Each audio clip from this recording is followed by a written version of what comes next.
Listen to your own heartbeat. Seriously, if you are sitting somewhere quiet right now, maybe you're driving or just, walking the dog, just focus inward for a second. Yeah, just find that rhythm. Right. Find that steady, rhythmic, just unmistakable thumping playing out in your chest.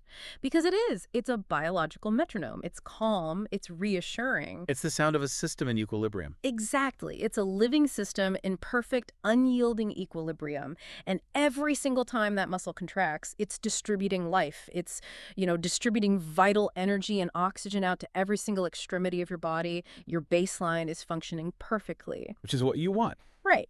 But now I want you to imagine what happens physiologically when that rhythm starts to shift. Imagine panic attack setting in. Oh, man.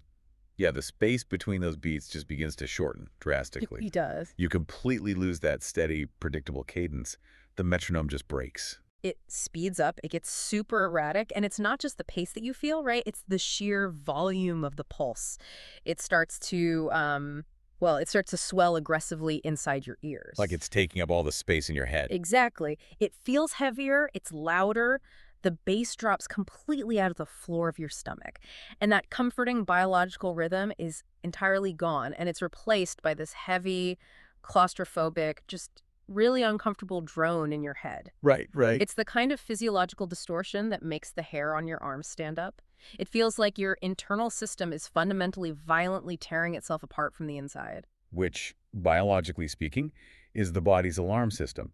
It's indicating a fatal glitch in actual physics of the organism. The baseline reality of the host is under immediate threat. A fatal glitch, yes. Now take that exact physiological feeling, that terror of a system tearing itself apart, and apply it to the global economy. Oh, wow. Okay. Think back to, watching the stock market absolutely hemorrhage points in 2008, or watching banks literally lock their front doors to keep regular people from withdrawing their life savings. Yeah, that sheer panic. That catastrophic glitch in the system, that terrifying, swelling distortion of reality. That is exactly what we are going to subject to a forensic audit today. So, welcome to a highly experimental deep dive into the source material that you, the listener, provided us. And it's a fascinating one today. It really is. We are calling this deep dive the cancer of currencies. Today, we are opening up a really grounding text by J.R. Ahmed. It's titled The Mechanics of Riba, a phonosemantic and systemic audit. Quite a mouthful of a title. It is, yeah. But our mission here is incredibly specific. We are taking a concept that is almost universally dismissed as just, an ancient, rigid, purely moralistic religious rule, and we are going to see if it actually describes an unyielding mechanical law of economic physics. Which, treating an ancient theological term as a description of modern macroeconomic fragility, Yeah. that is a massive paradigm shift. It's huge. Normally, when you encounter this specific term, riba, in literature, you are directed toward theology or ancient legal history. You certainly do not expect it to operate as a diagnostic tool for the systemic collapse of global financial markets. Right. And I'm going to be completely upfront with you, the listener, and with you. When I first opened this text, my immediate reaction as an empiricist, as someone who, wants to see the hard data on inflation metrics or housing markets or the next liquidity crisis, my reaction was profound skepticism. Oh, and sure it would. Because the first major section of this paper is entirely dedicated to ancient linguistics. It is this meticulous deconstruction of the atomic structure of an old Arabic word. Right. And my first thought was, why should a modern, logically minded listener care about the ancient linguistic roots of a single word? If we are trying to diagnose complex, modern systemic crises like quantitative easing running out of control or toxic derivatives, how can parsing the syllables of one ancient term possibly help us? It sounds like bringing a knife to a gunfight. Exactly. It feels like we are bringing ancient poetry to a modern math fight. Well, the skepticism is completely justified. And the source material actually anticipates that exact modern reaction. Oh, it does. Yeah, it does. The methodology required to understand this text demands that we completely abandon the idea of this language as poetry. We are so conditioned to think of language as just an arbitrary collection of sounds, right? Sounds that humans randomly agreed upon to name objects or actions. Right, like a table is a table because we all just decided to call it a table. Exactly. But Ahmed's text instructs us to abandon that framework entirely for this specific language. Instead, we have to treat these linguistic roots, Specifically, the three foundational letters that construct the word Riba, which are the variables R, B, and A, we have to treat them like literal executable lines of code in a universal operating system. Wait. So we are supposed to treat syllables as raw data points. Yes, we're Yeah. treating them as mechanical variables. The text utilizes a methodology called phonosemantics. Phonosemantics. Okay. Right. And this is the structural concept that the base phonetic letters of a word in certain ancient root-based languages actually carry inherent physical meanings. They are not just sounds. They are mathematical or physical variables. That's wild. So when you combine them, you aren't merely composing a word for a casual conversation. You are writing a formula. You are describing a physical or mechanical process in reality. Okay, I think I'm tracking. So to understand how this maps to modern economic physics, we have to do what a software engineer would do when debugging a collapsing system. We have to deconstruct the basic atomic structure of the concept itself. All right, let's get under the hood then. I really want to see the source code of this concept. Let's break down these three atomic variables exactly as the text maps them out. Start with the first phonetic variable. Okay, the structural foundation relies on three root variables, Ra, Bai, and Aleph. Let's isolate the first one, which is Ra. The R sound. Yes. In this phonosemantic framework, the R sound represents the observation process. The observation process. Right. It is the physical act of seeing, the process of empirical verification. It's the tracking of measurable metrics, or the mental processing of observable data. Fundamentally, it denotes a metric that is being actively tracked by an observer. Okay, so if we pull that into a modern economic context, RAW is the spreadsheet. Exactly. It's the gross domestic product tracker. It's the quarterly earnings report of a massive corporation. It is the literal mechanism of observing a number and tracking whether it goes up or down over a specific duration of time. That's a perfect modern translation of the variable. But observation in economics is rarely neutral. There's this established concept called Goodhart's Law. Have you heard of it? Oh, yeah. When a measure becomes a target. It ceases to be a good measure, yes. Yeah. Goodhart's Law. If we are obsessively tracking a metric, we often start manipulating the environment just to make that specific metric look better, completely, regardless of the underlying reality. And that perfectly sets up the second variable, because the metric has to be tracked somewhere specific. It doesn't just exist in the ether. So the second variable is Ba. This phonetic marker represents the local contact point. Okay, local contact point. It defines containment. It establishes an immediate local presence or the specific isolated sphere where an interaction occurs in physical reality. So Ba is the container. Yes, the container. If Ra is the metric we are obsessively tracking, Ba is the specific isolated boundary where that metric is happening. So it's a specific corporate ledger. It's a localized housing market in one particular zip code, or, it's a singular isolated bank account. It creates a defined boundary. The metric is not universal. It is contained within a specific localized environment. Got it. Okay, Ra is the metric, Ba is the container. What's the third? Finally, we arrive at the third variable, which acts as the anchor for the entire formula, and that is Aleph. The A sound. Right. This represents the primary vector. It is absolute unity. It's the original foundation, the vertical axis from which a baseline standard originates. Essentially, it represents the true, unyielding baseline of physical reality. The baseline reality. The actual thermodynamics of the system. Okay, I want to make sure I'm visualizing this synthesis correctly because this is the moment the code actually executes in the text, right? Let's run the formula. We have Ra, the tracked metric. We have Ba, the local container. And we have Aleph, the foundational baseline of reality. If I run those three variables together, the analogy that immediately comes to mind is a massive glitch in a sprawling, complex computer simulation, like an open-world video game. Oh, that's an interesting way to look at it. Walk through the mechanics of that glitch. How do the variables interact in your simulation? Well, think about how a modern game engine actually functions. You have the core physics engine running beneath absolutely everything that is our Aleph. The baseline reality of the game. Right. It's the baseline code that dictates gravity, mass, collision detection, and what is physically real within that digital universe. Now, imagine a specific, localized object rendered in that game. Let's say it's just a single wooden barrel sitting in a digital alleyway. Okay, so that localized, contained object, the barrel, that is our ball. Exactly. That's the ball. Now, imagine a metric attached to that barrel. Let's say it's the visual size variable, which is our Ra. the observable metric. I see where you're going with this. If the game glitches and that size metric, the raw applied to that local barrel, the ball suddenly starts scaling up exponentially. The barrel gets visually larger and larger and larger. It swells. It swells. But, crucially, it completely ignores the core physics engine of the game, the ELIF. Its mass does not actually change. Its interaction with gravity doesn't change. It's just a hollow visual asset ballooning entirely out of control. Right. That asset isn't actually growing. It's glitching. It's swelling out of proportion with the foundational baseline. And, any software developer will tell you, if that localized swelling continues to compound without any baseline physical data to support it, it is going to inevitably crash the entire server. You have just perfectly articulated the linguistic synthesis of Riba. Yes.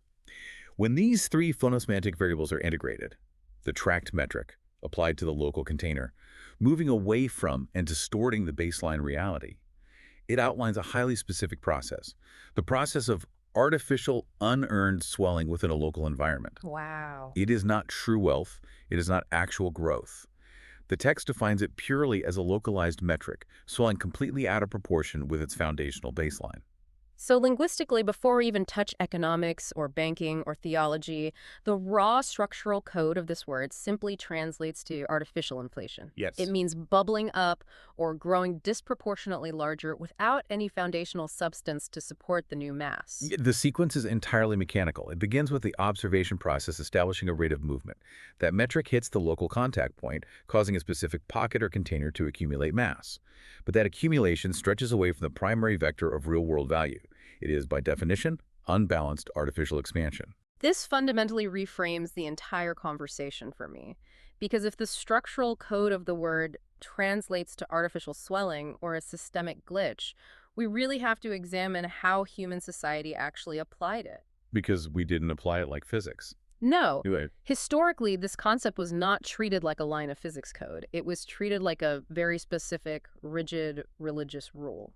and that brings us directly to the core discrepancy that the author highlights, the discrepancy between the literal cultural surface of the word and its actual systemic blueprint. Okay, let's look at that cultural surface then, because traditionally when this word riba is translated into English in mainstream narratives, it's almost exclusively translated simply as usury or banking interest. Very narrow definition. Extremely narrow. It gets locked into this tiny box. It becomes a legalistic religious prohibition against charging commercial loan fees.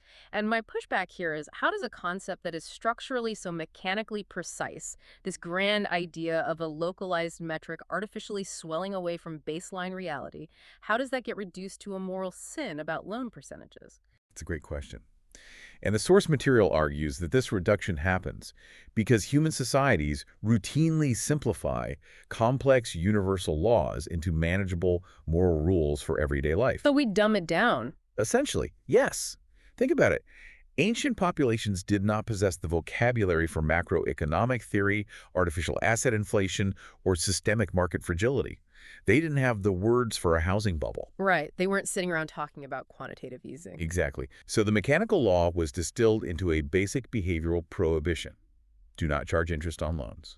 But in doing so, society completely obscured the underlying physics. Yeah, lose the forest for the trees. Yes. If you only view this through the lens of a traditional religious prohibition against loan fees, you isolate the concept, you turn it into a moral suggestion. But the text forcefully argues that this is not a moral suggestion. It is a mechanical diagnosis. Diagnosis. The author actually terms it the artificial asset inflation protocol, or the law of parasitical resource swelling. Okay, the law of parasitical resource swelling. That phrasing, that feels incredibly biological. That does not sound like a financial term at all. It is deeply biological. Yeah. And that is the exact analogy the text uses to explain what happens when this code is applied to a living system. Okay. Because it does not matter whether that system is a human body or a human economy. The text states that an economic input is described through this specific root word because it functions identically to a malignant tumor inside a biological organism. A malignant tumor. Let's unpack the mechanics of that tumor analogy, because I think this is the crucial bridge between the abstract linguistic code and the actual devastation of a real-world economy. How does the text map the mechanics of a tumor onto this concept of riba? Consider how a biological tumor actually operates within a host. A tumor is, fundamentally, a localized cluster of cells. Right. It is contained initially. That is our Ba, the local contact point. Now, what does a malignant tumor do to survive? It initiates a biological process called angiogenesis. Angiogenesis. Yes, it sends out chemical signals to literally reroute the body's blood vessels toward itself. It begins to aggressively absorb the body's nutrients, demanding an ever-increasing blood supply to feed its own expansion. Oh, wow. And that demand, that swelling, that is the Ra, the swelling metric. But here's the critical fatal mechanism. While the tumor absorbs massive amounts of energy and resources, it performs absolutely zero functional work for the organs. It doesn't pump blood like the heart. It Right. doesn't filter toxins like the liver. It doesn't process oxygen like the lungs. It just sits there in hordes. Exactly. It is completely disconnected from the baseline functioning of the body, the LF. It has abandoned the primary vector of the organism's survival. It consumes, it swells, but it produces nothing of utility for the host. And what is the inevitable mathematical result of that localized hoarding? I mean, because the tumor is consuming the resources without producing any functional utility, Hmm. the surrounding healthy tissue is literally deprived of oxygen and nutrients. It starves. The tissue begins to starve. The host organism grows weaker and weaker, while the tumor just grows larger and larger on the scan. It is an unyielding law of biology that this localized, artificial swelling will eventually result in total systemic failure. The parasite's extraction kills the host. Now, take that exact biological data and translate it directly into economics. If we take the mechanism of that tumor and map it onto our global financial systems, what does the architecture look like? Well, in economics, this maps perfectly to wealth that increases purely through the mechanism of time and debt extraction. It's the concept of money breeding money out of nothing. It's financialization. You are describing a system where capital is no longer deployed to build a factory. Yeah. You aren't funding research and development for a new technology. You aren't farming a field, building infrastructure, or producing a tangible physical product that provides actual utility to society. No tangible assets are created. No real societal utility is provided. Instead, capital is deployed simply to extract more capital via interest, complex debt leverage, or speculative manipulation. The wealth swells in a vacuum. On a bank's ledger, the numbers are going up dramatically, the tumor is getting larger. But because it is completely disconnected from productive work and human effort, it forces the entire economic system into terminal imbalance. Because the mechanism of angiogenesis in the economy is the rerouting of capital away from the working class, Yeah. away from small businesses, away from vital infrastructure, simply to swell a localized balance sheet in the financial sector.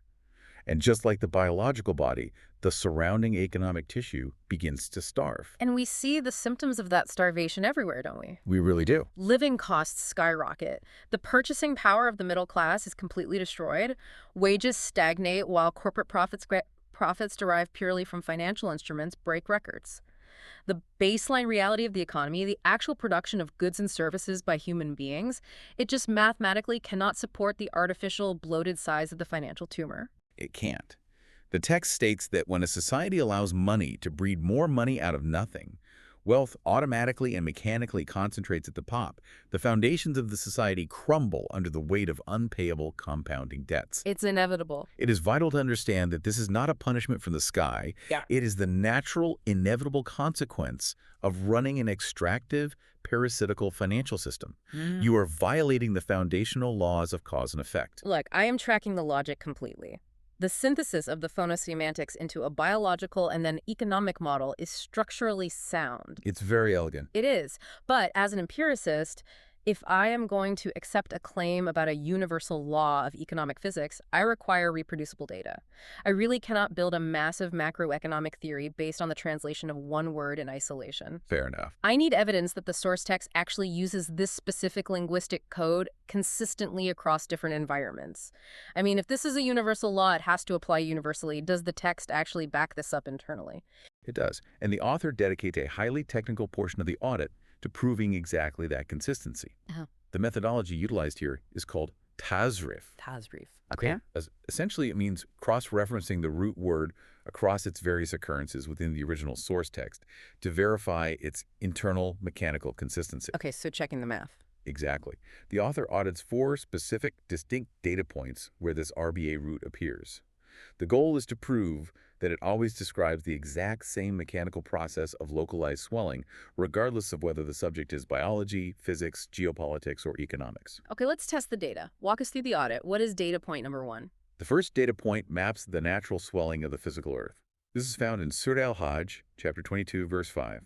The text is describing the biological and physical process of vegetation growth. Okay. The translation reads, "And when we send down water upon the soil, it stirs and swells, using the verb form rabat, and grows every luxurious pear." Okay, so in this instance, the root is describing observable physical expansion. We are looking at the baseline physics of energy interacting with mass. Correct. A catalyst, in this case water, which represents vital energy, is introduced into a local environment, which is the dormant soil. Right. The result is a measurable swelling, an expanding of physical mass that eventually produces real generative growth. This establishes the foundational linguistic code. Localized swelling upon the introduction of an input. Huh? It proves the word handles physical mechanics. It establishes the baseline physical mechanic. I see that. But water making soil swell is natural growth. We need to see the glitch, right? We need to see the artificial swelling. What does the second data point show us? The second occurrence is where the systemic critique truly locks in. This data point maps the concept of hollow flotation. Hollow flotation? Yes. It's found in Surah Ar-Ra'd, chapter 13, verse 17. The text describes water channels being cleansed by a massive, overwhelming flood. It reads, "Then the torrent carries a swelling, floating foam." And the specific Arabic phrase used for this swelling foam is Zabadun Rabian, utilizing our root word. A swelling, floating foam. Okay, let's apply our modern economic lens to this because the analogy is incredibly potent. Go for it. Think about a torrent of water as a massive influx of capital. Imagine a flood of cheap credit or, trillions of dollars of quantitative easing being pumped into an economy by central banks. A literal flood of liquidity. Exactly. What happens on the surface of that torrent? You get this massive accumulation of foam. It bubbles up rapidly. It looks incredibly large. If you are a financial analyst just measuring volume, the foam takes up a huge amount of space on the chart. It looks like massive growth. But if we examine the structure, what is that foam actually composed of? It is entirely empty. It is internally hollow. It is just air trapped inside a highly fragile membrane. This is the absolute perfect mechanical description of a modern financial bubble. It really is. Think about the massive speculative cryptocurrency crashes, or even better, the housing bubble of 2008. From the outside, the valuations of those mortgage-backed securities were swelling to unprecedented sizes. The market caps were astronomical. That is the Zabadan Rabian, the swelling foam. The volume was massive. But there was no underlying utility. The mortgages inside those securities were toxic. They were unpayable. There was no real-world physics engine supporting the mass. And by the strict laws of physics, what happens to foam when the torrent of water recedes, when the credit dries up? It evaporates. It vanishes completely from the system. It does not shrink. It ceases to exist because it never possessed true density to begin with. Wow. The text deliberately uses the root here to establish that artificial inflation might appear massive on the outside, but it is internally useless and structurally destined to collapse the moment the artificial energy stops flowing. The foam takes up space but lacks density. That is a devastatingly accurate portrayal of speculative markets. Let's move to data point 3. We have seen physical soil, and we have seen hollow foam. Data point 3 scales the mechanic up to the macro level, geopolitical exploitation. Okay, geopolitics now. This is located in Surah An-Nahl, chapter 16, verse 92. The text is actively auditing the behavior of empires and nations, specifically analyzing how they manipulate treaties and agreements. How so? It warns against taking oaths as a method of deception, simply because one nation is more numerous and wealthier than another nation. The specific word used for wealthier or more numerous is arba, derived directly from our root. So how does the swelling code apply to systemic power dynamics between nations? It tracks the systemic power imbalances where one group swells its own resource base by deliberately exploiting and draining the wealth of a weaker community. If one nation is arba, artificially swelling, it is doing so through extractive treaties, unfair trade dominance, or debt trap diplomacy. So they are swelling at the expense of someone else. Yes. The swelling of the dominant nation at the core is directly mathematically linked to the hollowing out of the weaker nation at the periphery. It is the exact same tumor analogy, just operating on a massive geopolitical scale. It is the exact same underlying mechanic, just running on a much larger server. Right. Whether it is a malignant cell in a biological body, a toxic derivative bubble in a financial market, or an empire extracting from a developing nation on a map, the code executes the exact same way. localized swelling through parasitical extraction. Precisely. Which brings us to the final piece of evidence. What is the ultimate inevitable conclusion of this code executing? The fourth data point is the terminal diagnosis. It outlines the total systemic erasure of artificial value. In Surah al-Baqarah, chapter 2, verse 276, the text explicitly locks in the structural clash between extractive swelling and generative distribution. Okay. It states that the primary source completely erases artificial asset inflation, specifically naming a riba. The phrasing is absolute, completely erase. It does not suggest regulating it. It does not suggest trimming the interest rates by 0.25% to manage the inflation. It states that the system completely erases it. Because the audit proved that the overarching operating system of reality treats riba as a fatal, self-destroying economic input.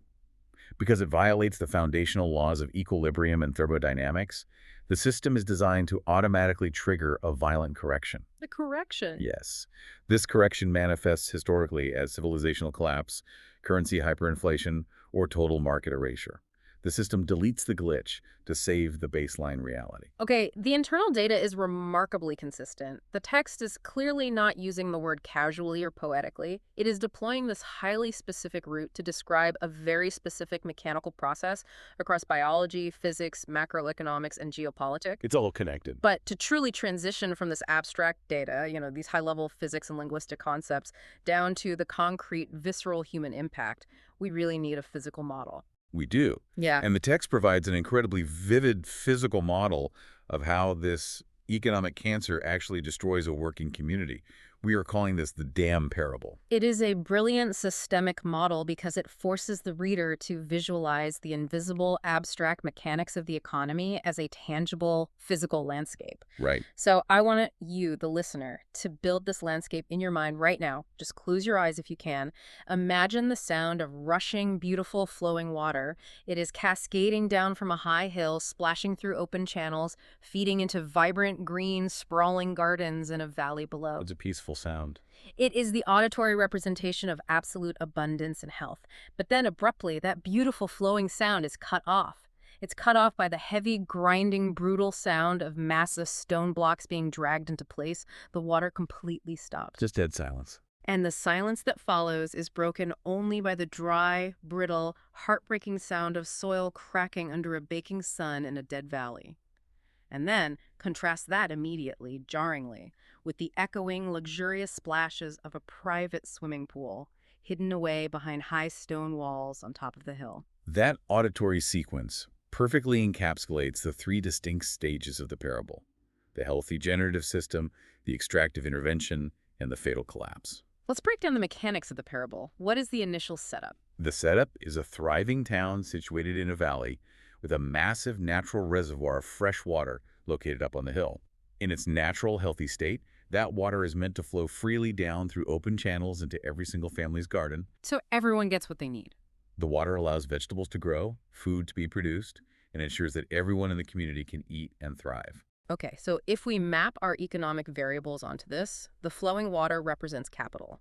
It represents resources, liquidity, and wealth. When the water flows freely to where it is needed, to the people doing the actual labor in the soil, you have a healthy sharing economy. Exactly. It is a system of generative distribution. Wealth is circulating, providing utility, and creating real, tangible, physical assets, the crops. The baseline reality is functioning. The system is in equilibrium. But then we enter the second stage, the intervention. The stone blocks. Yes, a greedy landlord decides he wants to monopolize and control the entire system. He builds a massive stone dam around the reservoir on the hill, completely blocking the water from flowing down to the village. He artificially restricts the capital. He creates a localized container, the bay. Okay, the container is built. Now, the villagers down in the valley are facing an immediate existential crisis. Their crops are dying. They require water to survive. So the landlord makes them an offer. He says, if you want a single bucket of water today, just to save your dying crops, you must sign a paper promising to give me back 2 buckets of water tomorrow. He is offering them a loan with an extractive compounding interest rate. And this is where the math becomes incredibly sinister.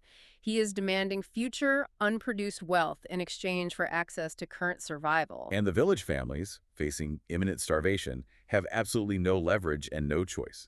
They take the single bucket of water and they sign the debt papers. which triggers the swelling, the execution of the Riba code. Right. Over the next few months, the landlord collects his extraction.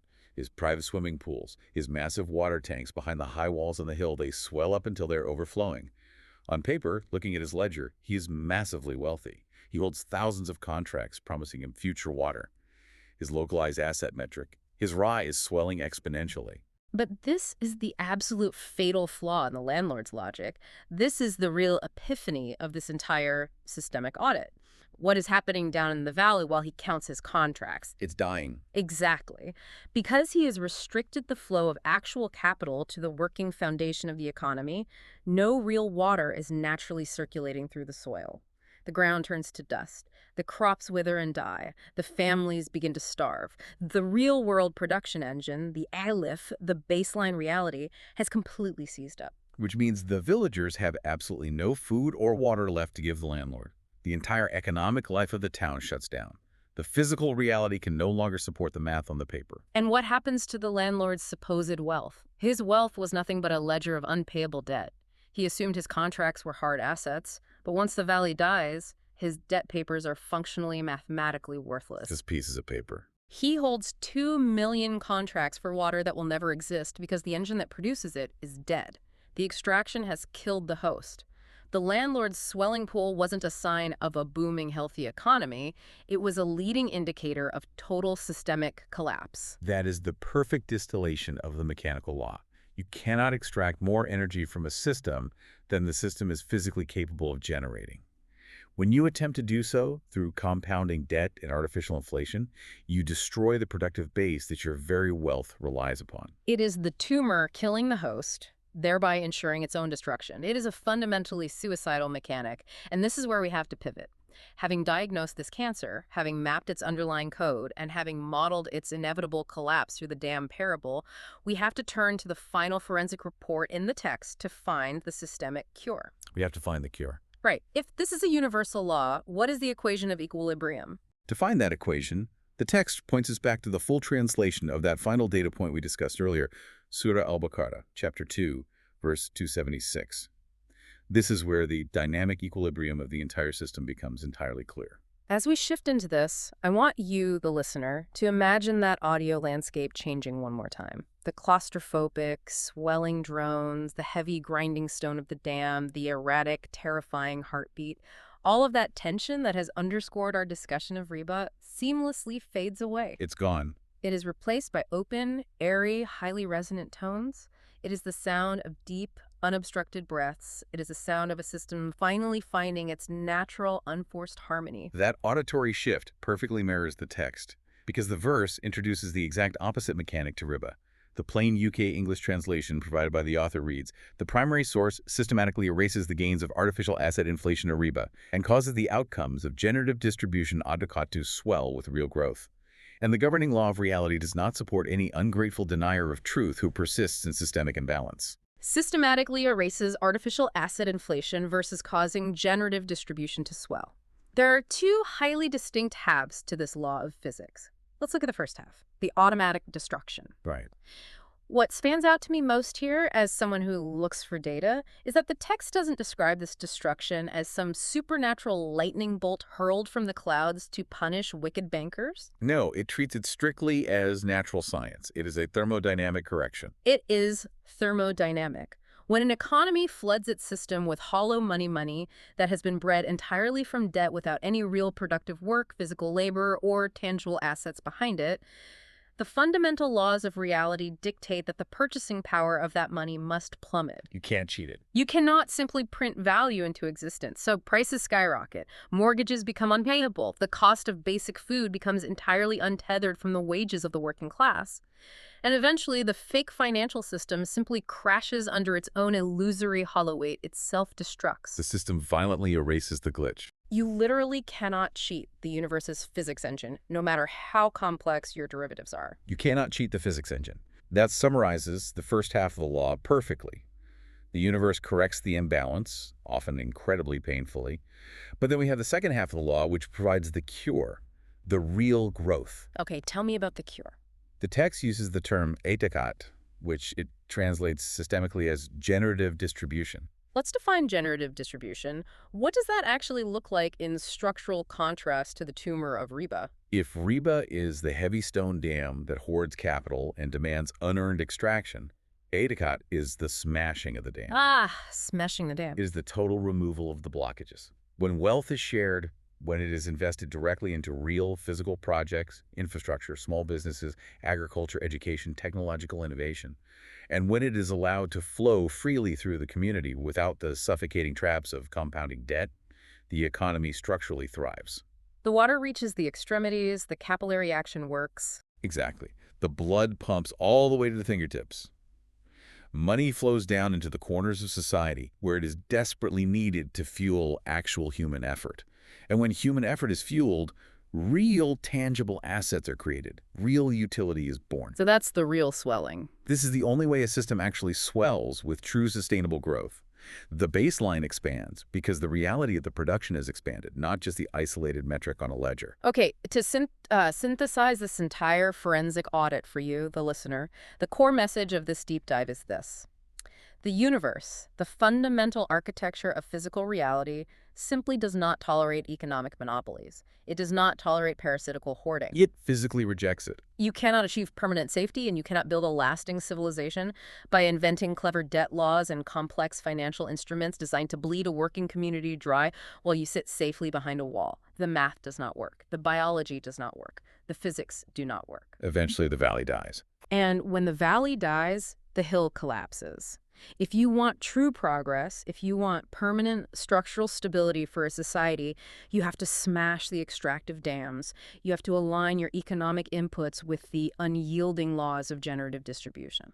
It leads to a profound realization that ethics and physics are, within this framework, the exact same thing. Yeah. What is morally unjust is also mathematically and physically unsustainable. That is exactly the takeaway. And as we wrap up this deep dive, I want to leave you, our listener, with a challenge. I want you to step away from this conversation and look at your own world, the world you interact with every single day through this new linguistic and systemic lens. It changes how you see everything. It really does. Yeah. When you look at how modern mortgages are structured, when you look at the skyrocketing, record-breaking valuations of the stock market that seem completely detached from the daily struggles of the average worker, or when you watch the global economy being reported on the evening news, what are you actually looking at? Are you looking at real baseline growth?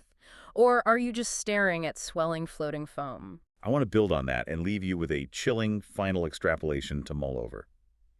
We have established that the erasure of hollow wealth, this inevitable collapse of the tumor, is a strict, automatic law of economic physics. It is as unyielding and inevitable as gravity. Right. So what happens to a modern global civilization that has codified Riba, the very protocol of artificial asset inflation and compounding debt extraction, not just as some fringe, shady banking practice, but as the foundational absolute operating system of its entire existence? Wow. Are we the landlord sitting safely on the hill, admiring our massively swelling pool, feeling incredibly wealthy on paper, completely and utterly unaware that the valley below us, the very foundation of our survival, has already turned to dust? It is a question the system itself will eventually answer for us. It absolutely will. Thank you for bringing us this incredibly dense, paradigm-shifting source material, and thank you for coming with us on this deep dive. Until next time, keep listening to the rhythm of the system.